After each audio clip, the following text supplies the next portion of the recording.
Hello everyone, and welcome back to Recap Rush. Today, we're diving into the 2021 erotic thriller that had everyone talking about apartment viewing etiquette, The Voyeurs. It's a film that asks how far you'd go to peer into a stranger's perfect life, and whether you're ready for the deadly consequences. Get ready, because in this recap, we find out that sometimes when you stare into the void is staring right back, with a camera. Our story kicks off with Pippa and Thomas, a young, sweet couple moving into their dream apartment in Montreal. It's a beautiful place, except for one thing: the massive window that looks directly into the stunning, curtainless apartment across the street. The neighbors are Seb, a famous, brooding photographer, and his gorgeous, effortless wife, Julia. The first night, Pippa and Thomas can't help but notice the show across the street. Seb and Julia's life is beautiful, uninhibited, and extremely intimate. It starts as a joke, then it becomes a routine, and soon, it's an obsession, especially for Pippa. Thomas is hesitant, calling it creepy, but Pippa can't look away. They buy a pair of binoculars, a physical commitment to their new secret hobby. Their voyeurism escalates on Halloween when they manage to sneak a tiny laser microphone into the apartment across the street, finally giving them sound to go with the picture. With audio, the fantasy shatters. Pippa quickly realizes that Seb is not the perfect husband. He's cheating on Julia constantly, using his studio photo shoots as an excuse to sleep with his models. Thomas is immediately uncomfortable and wants out, arguing that they need to stop interfering in these people's lives. But Pippa is past the point of no return. The tension in their own apartment is now mirroring the chaos they are watching. Pippa decides she has to help Julia. She commits her fatal mistake. She hacks into their shared building's wireless printer and sends Julia an anonymous typed note exposing Seb's infidelity. The next night, Pippa and Thomas are witness to a massive, gut-wrenching fight. Julia is destroyed. Seb gaslights her, and in a terrifying sequence, Julia appears to take her own life by slitting her throat in the bathroom. The image is horrific. Thomas is sickened, screaming at Pippa, "You did this! This is your fault!" Heartbroken and horrified by Julia's apparent suicide, Thomas breaks up with Pippa and leaves the apartment. Pippa is now alone, consumed by guilt and trauma, but the lens of her binoculars is still fixed on the apartment across the street. She watches Seb, now a grieving widower, for days. One night she sees him leave and follows him to a jazz club. Seb spots her, of course. He approaches her and engages her in a deep, manipulative conversation. He convinces her that his relationship with Julia was complicated, and the cheating was meaningless.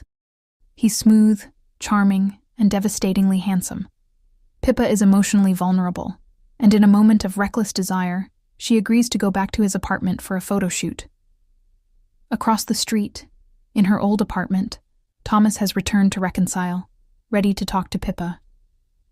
He pours himself a drink, but as he checks her bird feeder, he notices a pile of dead birds.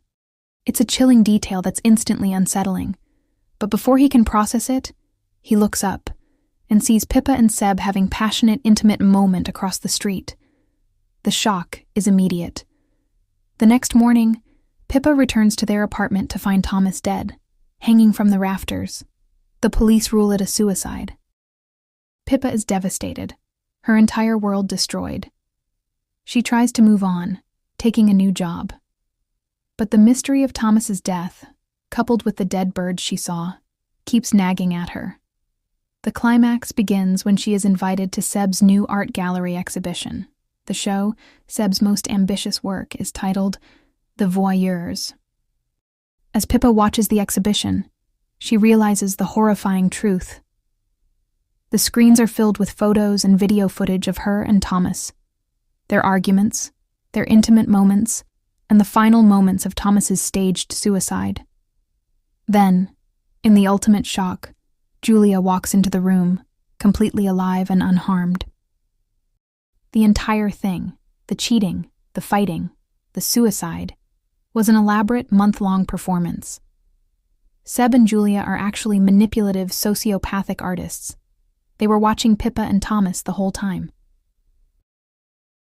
They even owned their apartment, having included a line in the lease that granted them the right to film the tenants for artistic expression.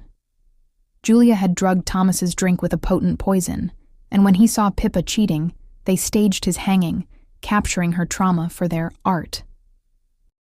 Pippa, now a woman utterly broken but fiercely driven, decides on revenge. Seb and Julia think they've won, basking in the success of their vile art. But Pippa has been watching them one last time. Pippa contacts them and pretends she's willing to be a part of their art, luring them back to her old apartment. As a gesture of reconciliation, she sends over a bottle of expensive wine, which Seb and Julia gleefully drink, unaware that Pippa has secretly spiked it with a powerful sedative, giving them a taste of their own medicine. She corners them at her ophthalmology office where she is studying.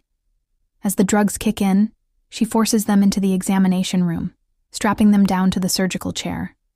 They are helpless and drugged, unable to move. Pippa, standing over them, now has the ultimate power. She tells them their ultimate tragedy will be the element their art was missing. In a chilling final act, she takes the LASIK machine, which is designed to fix the eyes, and she turns up the settings. She delivers her final punishment, permanently blinding Seb and Julia, robbing the Voyeurs of their sight and their ability to create their art. In the film's final sequence, a new, unsuspecting couple moves into Pippa and Thomas's old apartment. They gaze across the street at Seb and Julia's apartment, which is now dark and closed off, a stark contrast to its previous glamour. The new tenants note how weird the neighbors across the street look, unaware they are commenting on the blind, ruined artists. The camera pulls back to a rooftop nearby, where we see Pippa, alive and free, watching the scene through a pair of binoculars. She has paid the cost of her curiosity, lost everything, and has now transformed into the ultimate voyeur, taking her final control over the story. She drops the binoculars and calmly walks away. That's the dark, twisted ride of the Voyeurs. It's a shocking tale of what happens when you decide to involve yourself in a life that isn't yours. Let us know in the comments what you thought of this wild ending. Thanks for watching, and we'll see you in the next recap.